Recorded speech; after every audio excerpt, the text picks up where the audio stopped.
الصمد الجبار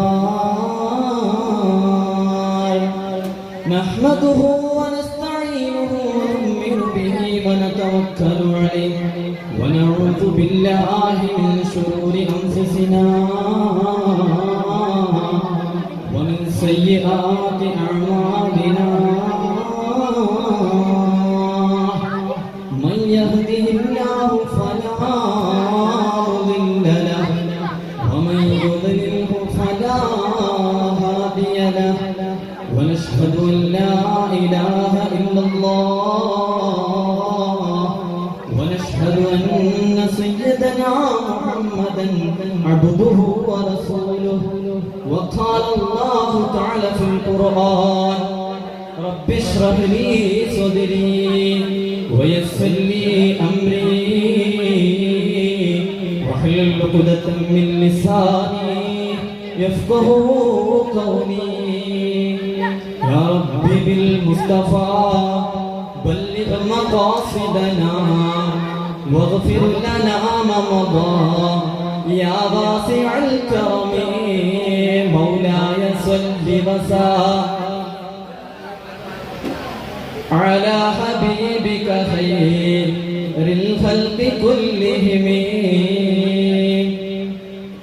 ഏറ്റവും ബഹുമാനവും ആദരവും നിറഞ്ഞ ഉസ്താദുമാരെ, എൻ്റെ മുന്നിൽ സന്നിധരായ ബഹുമാനപ്പെട്ട മുഅ്മിനീങ്ങളും മുഅ്മിനാത്തുകളെ, ആദരമായ പ്രവാചകൻ മുഹമ്മദ് മുസ്തഫ സല്ലല്ലാഹു അലൈഹി വസല്ലമ തങ്ങൾ പഠിപ്പിച്ചത് ഇൽമിന്റെ മജ്ലിസ് എന്ന് പറയുന്നത് സ്വർഗ്ഗത്തിൽ ഒരു പൂന്തോപ്പാണ്.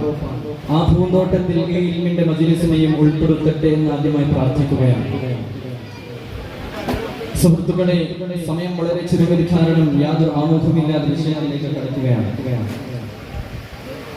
റസൂലുള്ളാഹി സ്വല്ലല്ലാഹു അലൈഹി വസല്ലമ തങ്ങൾ നാം ആരെയാണ് സ്നേഹിക്കേണ്ടത്, എങ്ങനെയാണ് സ്നേഹിക്കേണ്ടത്, ഏത് നിലയിലാണ് സ്നേഹിക്കേണ്ടതെന്ന് കൃത്യവും വ്യക്തവുമായി പരിശുദ്ധ ദീനിലൂടെ നമുക്ക് പഠിപ്പിച്ചിട്ടുണ്ട്. ഒരിക്കൽ മഹാനായ ഉമർ ഇബ്നുൽ ഖത്താബ് റളിയല്ലാഹു അൻഹു നബി സല്ലല്ലാഹു അലൈഹി വസല്ലമ തങ്ങളുടെ അടുക്കൽ വന്നുകൊണ്ട് പറയുകയാണ്, നബിയേ, ഞാൻ നിങ്ങളെ സ്നേഹിക്കുന്ന നബിയേ, ഞാൻ നിങ്ങളെ വല്ലാത്ത സ്നേഹിക്കുന്ന നബിയേ, എന്റെ ശരീരം കഴിഞ്ഞാൽ പിന്നെ ഞാൻ നിങ്ങളെയാണ് നബി ഏറ്റവും സ്നേഹിക്കുന്നതെന്ന് പറഞ്ഞപ്പോൾ അതിന് മറുപടിയായ ആദരവായ പ്രവാചകർ മുഹമ്മദ് മുസ്തഫ സല്ലല്ലാഹു അലൈഹി വസല്ലമ തങ്ങൾ പറയുകയാണ്, ഇല്ല ഉമറേ, ആയിട്ടില്ല ഉമറേ, നിന്റെ ഈമാൻ പൂർത്തിയായിട്ടില്ല ഉമറേ. ലാ യുഅ്മിനു അഹദുകും ഹത്താ അകൂന ഹബ്ബ ഇലൈഹി മിൻ വാലിദിഹി വവലദിഹി വന്നാസി അജ്മഈൻ. ആരോടാണ് പറയുന്നത്? ഏത് ഉമറോടാണ് പറയുന്നത്? മുത്തു മുസ്തഫ സല്ലല്ലാഹു അലൈഹി വസല്ലമ തങ്ങൾ വഫാത്തായി കിടക്കുമ്പോൾ ഊരി പിടിച്ച വാളുമായി ആരെങ്കിലും എന്റെ നബി വഫാത്തായി എന്ന് പറഞ്ഞാൽ അവന്റെ പെരടി ഞാൻ വെട്ടുമുടാ എന്ന് പറഞ്ഞ ഉമറിനോടാണ് സല്ലല്ലാഹു അലൈഹി വസല്ലമ തങ്ങൾ പറയുന്നത്, ഇല്ല ഉമറേ, നിന്റെ ഈമാൻ പൂർത്തിയായിട്ടില്ല ഉമറേ. നിങ്ങളിൽ നിന്ന് ഒരാളും മുഅ്മിനാവുകയില്ല, ഈ ലോകത്തിൽ ഒരാളും മുഅ്മിനാവുകയില്ല. ഹത്താ അകൂന ഹബ്ബ ഇലൈഹി മിൻ വാലിദിഹി വവലദിഹി വന്നാസി അജ്മഈൻ. നിന്റെ മാതാപിതാക്കളെക്കാളും നിന്റെ ഭാര്യയെക്കാളും നിന്റെ മക്കളെക്കാളും മറ്റെല്ലാ ജനങ്ങളെക്കാളും നിന്റെ ശരീരത്തെക്കാളും എന്നെ സ്നേഹിക്കുന്നത് വരെ ഉമറേ, നിന്റെ ഈമാൻ പൂർത്തിയാവുകയില്ലെന്ന് മഹാനായ റസൂലുള്ളാഹി സ്വല്ലല്ലാഹു അലൈഹി വസല്ലമ തങ്ങൾ ഉമർ ഇബ്നു ഖത്താബ് റളിയല്ലാഹു അൻഹു പറഞ്ഞു കൊടുക്കുമ്പോൾ, എൻ്റെ പ്രിയപ്പെട്ടവരെ, മുഴുവൻ ദുനിയാവ് കൊണ്ട് നിറഞ്ഞു പോയ ഹൃദയങ്ങളല്ലേ, മുഴുവൻ ഖൽബുകളും ദുനിയാവിന്റെ ആഡംബരങ്ങളെ കൊണ്ട്, ദുനിയാവിന്റെ ആഗ്രഹങ്ങളെ കൊണ്ട്, മുഴുവൻ ദുനിയാവിന്റെ സ്നേഹങ്ങളെ കൊണ്ട് നിറഞ്ഞു പോയ ഖൽബുകളല്ലേ. സുബ്ഹാനല്ലാഹ്. www.com-ൽ ലോകത്തിന്റെ നാനാഭാഗത്തും തുള്ളിച്ചാടി കളിക്കുന്ന സ്ത്രീകളുടെ നോക്കുന്ന എന്റെ പ്രിയപ്പെട്ട ചെറുപ്പക്കാരാ, ദുനിയാവിന്റെ രസകരമായ ഹറാമ് കണ്ടുകൊണ്ട് രസിക്കുന്ന എന്റെ പ്രിയപ്പെട്ട മുഅ്മിനേ, മഗ്രിബിന്റെ സമയമായി കഴിഞ്ഞാൽ, മഗ്രിബിന്റെ ശേഷമായി കഴിഞ്ഞാൽ മ്യൂസിക്കിൽ മുങ്ങിപ്പോകുന്ന പ്രിയപ്പെട്ട പെങ്ങളെ, മഹാനായ എന്ന് പറഞ്ഞില്ലേ? ഷാഫി ഇമാം തങ്ങൾ പറഞ്ഞില്ലേ?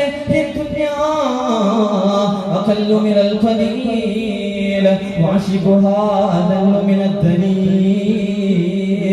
ഈ ദുനിയാവെന്ന് പറയുന്നത് ചുരുങ്ങിയതിൽ ഏറ്റവും ചുരുങ്ങിയതാണ്.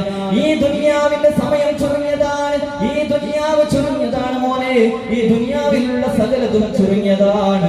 മരണം എന്നൊരു സംഭവം വന്നു കഴിഞ്ഞാൽ പിന്നെ നിന്റെ ദുനിയാവിന്റെ ജീവിതം നശിച്ച് നാമശേഷമായി. പിന്നെ ആഖിറത്ത് എന്ന ശാശ്വതമായ ജീവിതത്തിലേക്കാണ് നീ കാലുവെക്കുന്നത്. ആ ശാശ്വതമായ ജീവിതം ഒന്ന് ചിന്തിച്ചു നോക്കണോ? പിന്നെ ശാശ്വതമായ ജീവിതമാണുള്ളത്. അതിനു വേണ്ടിയാണ് നാം അമൽ ചെയ്യേണ്ടത്. ഈ ദുനിയാവിനെ സ്നേഹിച്ചു നടക്കുന്നവൻ നിസാരതയിൽ നിന്ന് ഏറ്റവും നിസാരനാണെന്ന് മഹാനായ ഷാഫി ഇമാം റളിയല്ലാഹു അൻഹു പറയുകയാണ്. അവൻ ഏറ്റവും നിസാരനാണ്. ഈ ദുനിയാവിനെ സ്നേഹിക്കുന്നവൻ ഏറ്റവും നിസാരനാണ്. അതുകൊണ്ട് റസൂലുള്ളാഹി സ്വല്ലല്ലാഹു അലൈഹി വസല്ലം തങ്ങളുടെ ഇഷ്ക് നമ്മുടെ ഖൽബിൽ എപ്പോഴും വേണം. ആ ഇഷ്കിന് വേണ്ടി പ്രയത്നിക്കണം. ആ ഇഷ്ക് എന്ന നൂറ് നമ്മുടെ ഖൽബിൽ നാം ജനിപ്പിക്കാൻ നോക്കണം. കാരണം ആ ഇഷ്കായിരിക്കും പരലോകത്ത് നമുക്ക് വിജയമായി കിട്ടുക. അല്ലാഹു തആല തൗഫീഖ് നൽകട്ടെ. അല്ലാഹു തആല ഈമാൻ നൽകട്ടെ. ഇന്നത്തെ ചെറുപ്പക്കാരിന്റെ അവസ്ഥ എന്താണ്? ഫുള്ള് പെണ്ണാണ്. ഉറങ്ങിയാലും പെണ്ണ്, ഉണർന്നാലും പെണ്ണ്, എവിടെ നോക്കിയാലും പെണ്ണ്, ഫുൾ പെണ്ണ്.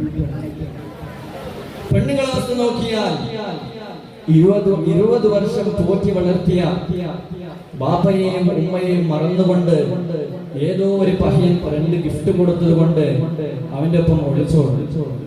അങ്ങനെയാണ് ഈ സമൂഹം. അത് നമ്മൾ മാറ്റിയെടുക്കണം. അതിനുള്ള മാർഗങ്ങളിൽ ഒരു മാർഗം സ്വലാത്താണ്. സ്വലാത്തിന്റെ മഹത്വം പറഞ്ഞുകൊണ്ട് ഞാൻ നിർത്താം. സ്വലാത്ത് ഒരുപാട് നല്ലൊരു നിഅമത്താണ്, വലിയൊരു നിഅമത്താണ്. അല്ലാഹു സുബ്ഹാനഹു വ തആല ഒരു മലക്കിനെ സൃഷ്ടിച്ചിട്ടുണ്ട്. സല്ലല്ലാഹു അലൈഹി വസല്ലമ തങ്ങൾ പറയുകയാണ്, അല്ലാഹു സുബ്ഹാനഹു വ തആല ഒരു മലക്കിനെ സൃഷ്ടിച്ചിട്ടുണ്ട്. ആ മലക്കിന്റെ 2 ചിലകൾക്കിടയിലുള്ള വ്യത്യാസം എത്രയാണെന്ന് അറിയുമോ? മാ ബൈനൽ മശ്രിഖി വൽ മഗ്രിബ്, മശ്രിഖിന്റെയും മഗ്രിബിന്റെയും ഇടയിൽ എത്രയാണ് വ്യത്യാസമുള്ളത്? അത്രക്കും ദൂരമാണ് ആ 2 ചിലകൾക്കിടയിലുള്ള വ്യത്യാസം. അതിന്റെ നീളം അർശ് മുതൽ തഹ്തുശരി വരെയാണ്. അത്രക്കും നീളമാണ്. ആ മലക്കിനോട് അല്ലാഹു സുബ്ഹാനഹു വ തആല പറയുമത്രേ, അർശിന്റെ താഴെ ബഹ്റുന്നൂർ എന്നൊരു പുഴയുണ്ട്. ആ പുഴയിൽ നീ ചാടി എഴുന്നേൽക്കുക. അങ്ങനെ അല്ലാഹുവിന്റെ അനുമതി പ്രകാരം ആ മലക്ക് ആ പുഴയിൽ ഇങ്ങനെ ചാടി എഴുന്നേൽക്കുകയാണ്. ചാടി എഴുന്നേൽക്കുമ്പോഴുണ്ടല്ലോ തന്റെ ചിറകുകളിൽ നിന്ന് വീഴുന്ന ഓരോ തുള്ളികളെയും അല്ലാഹു സുബ്ഹാനഹു വ തആല ഓരോ മലക്കുകളായി സൃഷ്ടിക്കുകയാണ്. എന്നിട്ട് ആ മലക്കുകളോട് കൽപ്പിക്കുമത്രേ, എന്റെ നബിയുടെ മേൽ ആരാണോ സ്വലാത്ത് ചൊല്ലിട്ടുള്ളത്, എന്റെ നബിയുടെ മേൽ ആരാണോ സ്വലാത്ത് ചൊല്ലിട്ടുള്ളത്, അവർക്ക് വേണ്ടി നിങ്ങൾ ഖിയാമത്ത് നാൾ വരെ മഗ്ഫിറത്തിന്റെ ദുആ ഇറക്കണമെന്ന് മഹാനായ പ്രവാചകർ മുഹമ്മദ് മുസ്തഫ സല്ലല്ലാഹു അലൈഹി വസല്ലമ തങ്ങൾ പഠിപ്പിക്കുന്നു. അത്രക്കും നല്ലൊരു നിഅമത്താണ് സ്വലാത്ത് എന്ന് പറയുന്നത്. നിങ്ങൾക്ക് മക്കൾ നന്നാവണം, സ്വലാത്ത് ചൊല്ലിക്കോ. ഭാര്യ നന്നാവണം, സ്വലാത്ത് ചൊല്ലിക്കോ. ഭർത്താവ് നന്നാവണം, സ്വലാത്ത് ചൊല്ലിക്കോ. സമ്പത്ത് വേണോ, സ്വലാത്ത് ചൊല്ലിക്കോ. ആഗ്രഹങ്ങൾ പൂർത്തിയാവണോ, സ്വലാത്ത് ചൊല്ലിക്കോ. അങ്ങനെ മനുഷ്യമായി ബന്ധപ്പെട്ട എല്ലാത്തിനും പറ്റുന്ന ഒരു വലിയൊരു നിഅമത്താണ് സ്വലാത്ത് എന്ന് പറയുന്നത്. അങ്ങനെ സ്വലാത്ത് ചൊല്ലി നമുക്ക് ഇഷ്ക് അധികരിപ്പിക്കാൻ, അല്ലാഹുവിന്റെ റസൂലിന്റെ മേലുള്ള ഇഷ്ക് അധികരിപ്പിക്കാൻ, അല്ലാഹുവിന്റെ തൃപ്തിക്ക് വേണ്ടി മാത്രം ഇഷ്ക് അധികരിപ്പിക്കാൻ അല്ലാഹു തആല തൗഫീഖ് നൽകട്ടെ എന്ന പ്രാർത്ഥനയോടെ ഞാൻ എൻ്റെ പ്രസംഗം നിർത്തുന്നു. വാഖിറു ദഅവാനാ അൽഹംദുലില്ലാഹി റബ്ബിൽ ആലമീൻ. അസ്സലാമു അലൈക്കും വറഹ്മത്തുള്ളാഹി. ഇപ്പോൾ വാദ പറഞ്ഞ നൗഷാദിനെ